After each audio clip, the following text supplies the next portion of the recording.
দক্ষিণ চব্বিশ পরগনার ভাঙড় পশ্চিমবঙ্গের রাজনীতিতে অন্যতম আলোচিত এই জায়গা। সেই ভাঙড়েই আরাবুল ইসলাম ও শওকত মোল্লার বিবাদ বারে বারেই উঠে এসেছে শিরোনামে, যার জেরে বহু অশান্তি ও সংঘর্ষের সাক্ষী থেকেছে ভাঙড়বাসী। সম্প্রতি সেই আরাবুলকে সাসপেন্ড করেছে তৃণমূল, যার জেরে ভাঙড়ে আরাবুল বিরোধীদের মধ্যে ব্যাপক উচ্ছ্বাস দেখা গিয়েছে। নিজেদের মধ্যে মিষ্টিমুখ করতেও দেখা গিয়েছে তাদের। এরই মাঝে আরাবুলকে নিয়ে বিস্ফোরক দাবি শওকতের। আরাবুলকে 2-4 পয়সার নেতা বলে কটাক্ষ করে লোকসভা নির্বাচনের সময়ে আরাবুলরা এলাকায় তৃণমূলকে হারানোর জন্য ষড়যন্ত্র করেছিল বলে দাবি করেন শওকত। একই সঙ্গে কিভাবে তিনি সেটা জানতে পারেন সেই বিষয়টিও খোলসা করতে দেখা গেল শওকত মোল্লাকে। আগে আপনাদের শোনাই শওকত মোল্লার বক্তব্য। তখন লোকসভা নির্বাচন সামনে, আমরা বিভিন্নভাবে প্রচার করছি। তখন জেলে ছেলে এবং আরেকজন জেলা পরিষদের সদস্য আছে, নাম বলবো না, এদের নাম বলে আর নিজের ইমেজটাকে নষ্ট করব না। গোটা ভাঙড়ের বিভিন্ন প্রান্তে ফোন করে বলছে যে এবারে তৃণমূল কংগ্রেসকে ভাঙড় থেকে না যদি হারাই তাহলে আমাদের রাজনৈতিক অস্তিত্ব নষ্ট হয়ে যাবে, আমরা বলি হয়ে যাব। আমি একদিন কায়দা করে কি করলাম, এই খবরগুলো যখন আসছিল আমি নিজে একটা নতুন নাম্বার দিয়ে ফোন করলাম যে আমি আইএসএফ এর সভাপতি বলছি। তখন এরা বলল হ্যাঁ কি বলুন। আমি বলছি কি খবর? তা বলছে দাদা তোমার সাথে দেখা করতে চাই, যে কোনোভাবে তৃণমূলকে হারাতে হবে, তৃণমূলকে না হারালে হবে না ওদের সঙ্গে। তা বললো আপনি রাত 9টার সময় হোয়াটসঅ্যাপে কথা বলবেন। আমি রাত 9টার সময় হোয়াটসঅ্যাপ করি, আমার সাথে 5 জন লোক ছিল, লাউডে দিয়ে আধ ঘন্টা কথা বললাম। তার মূল জিনিসটা ছিল যে কোনো মূল্যে ভাঙড় থেকে তৃণমূল কংগ্রেসকে হারাতে হবে, আইএসএফকে এখানে জেতাতে হবে। এটাই ছিল সেই কথার শেষ বার্তা। তারপরে আমরা এটাকে অ্যালার্ট হয়ে গেলাম এবং আমরা এই বিষয়টা অভিষেক বন্দ্যোপাধ্যায়, মমতা বন্দ্যোপাধ্যায়কে জানালাম। সামনে অভিষেক বন্দ্যোপাধ্যায়ের মিটিং ছিল ভোজেরহাটে। অভিষেক বন্দ্যোপাধ্যায় বলল যে আরাবুলের ছেলে না যেন মঞ্চে ওঠে, আর এই খাদিজা না যেন মঞ্চে ওঠে। আমি দাদাকে রিকোয়েস্ট করলাম, বললাম খাদিজা ঠিক আছে মঞ্চে উঠবে না, কিন্তু আরাবুলের ছেলে উঠুক। আমি রিকোয়েস্ট করে ওকে মঞ্চে তুললাম। কিন্তু তারপরে বিভিন্ন সোর্স মারফত বিভিন্ন রকম কললিশ তুলে দেখা গেল আইএসএফ এর সঙ্গে পুরো যোগাযোগ করে দলটাকে হারানোর চেষ্টা করেছিল। আরাবুল লোকসভা নির্বাচনের সময় এলাকায় তৃণমূলকে হারানোর চক্রান্ত করছিল বলে দাবি করতে শোনা গিয়েছে শওকতকে, যেটা আপনারা শুনলেন কিছুক্ষণ আগেই। সম্প্রতি আরাবুলকে সাসপেন্ডও করেছে দল। এই পরিস্থিতিতে রাজনৈতিক মহলের একাংশে প্রশ্ন উঠেছে এবার সেখানে কিভাবে পরিচালিত হবে তৃণমূল। যদিও দল পরিচালনা নিয়ে একেবারেই চিন্তিত নন শওকত মোল্লা। তিনি বলেন তৃণমূলের 2টি স্তম্ভ, একজন মমতা বন্দ্যোপাধ্যায়, অপরজন অভিষেক বন্দ্যোপাধ্যায়। আর মমতা বন্দ্যোপাধ্যায়ের ছবি মাথার উপরে থাকলে 2 পয়সা 4 পয়সার নেতা কে গেলেন বা এলেন তাতে কিছু যায় আসে না। অর্থাৎ আরাবুল ইসলামকে 2-4 পয়সার নেতা বলে উল্লেখ করলেন শওকত মোল্লা। শুনুন। দেখুন, এটা হলো তৃণমূল কংগ্রেস পার্টি। আমি একটা ছোট্ট উদাহরণ দিই। 2021-এর আগে 267 জন নেতা মন্ত্রী আমাদের দল থেকে চলে গিয়েছিল। তারপরেও কিন্তু 2021 সালে 213টা সিট আমরা জিতেছিলাম। আমাদের 2টি স্তম্ভ, এক স্তম্ভ হলো আমাদের দিদি মমতা বন্দ্যোপাধ্যায়, আর 2 হচ্ছে আমাদের নেতা অভিষেক বন্দ্যোপাধ্যায়।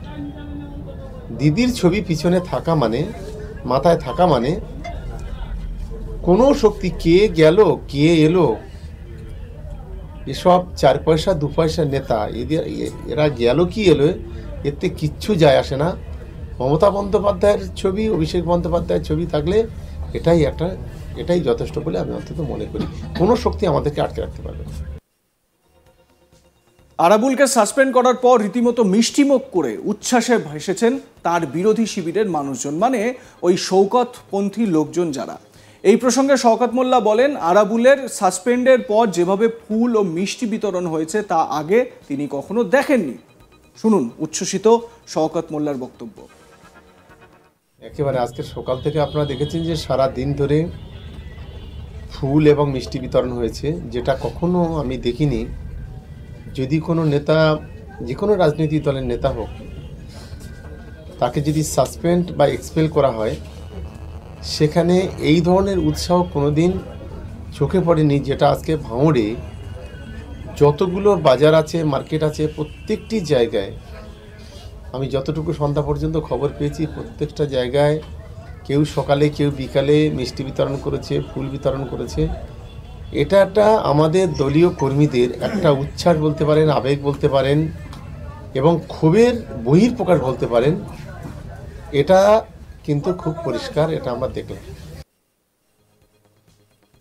ময়দানে আপাতত আরাবুল নেই বললেই চলে। সেক্ষেত্রে ভাঙড়ের একচ্ছত্র আধিপত্য কার্যত এখন শওকতের হাতে বলেই মনে করছেন রাজনৈতিক পর্যবেক্ষকদের কেউ কেউ। সেক্ষেত্রে দেখার আগামী দিনে ভাঙড়ের রাজনীতি কোন দিকে মোড় নেয়। আপনারা জানেন যে ভাঙড়ে শওকত ভার্সেস আরাবুল ইসলামের যে দ্বন্দ্ব, সেই দ্বন্দ্ব একেবারে তৃণমূলের কাছে একটা বড় অস্বস্তির জায়গা হচ্ছিল। কখনো আরাবুলপন্থী লোকজনের উপর হামলা হচ্ছে, কখনো আবার শওকতপন্থী লোকজনের উপর হামলা হচ্ছে। এই রকম একটা পরিস্থিতিতে আরাবুল ইসলামকে দল সাসপেন্ড করে তাকে বার্তা দিল। কি আশ্চর্য দেখুন, এক সময়ে যে ছিল তৃণমূল কংগ্রেসের তাজা নেতা, যে পুরো ভাঙড় থেকে শুরু করে দক্ষিণ 24 পরগনার রাজনীতির মূল কেন্দ্রবিন্দুতে ছিলেন যে আরাবুল ইসলাম, তাকে আজ দল থেকে সাসপেন্ড করা হয়েছে। খুব স্বাভাবিক একটা বিষয় যে কোনো কিছুই পার্মানেন্ট থাকে না। এটা সেই প্রবাদকে সত্যি করল। এদিকে এই যে কিভাবে আরাবুল ইসলামকে কোণঠাসা করা হলো, আরাবুল ইসলামকে কিভাবে তার বিষয় সম্পর্কে সব কিছু জানা গেল, সেই বিষয়টাও প্রকাশ্যে একেবারে কর্মী সম্মেলনে উল্লেখ করেছেন শওকত মোল্লা। নিজের নতুন নাম্বার থেকে ফোন করে সেই বিষয়ে পর্দা ফাঁস করেছেন যে কিভাবে তৃণমূলকে হারানোর চক্রান্ত করছিলেন আরাবুল। শুনুন।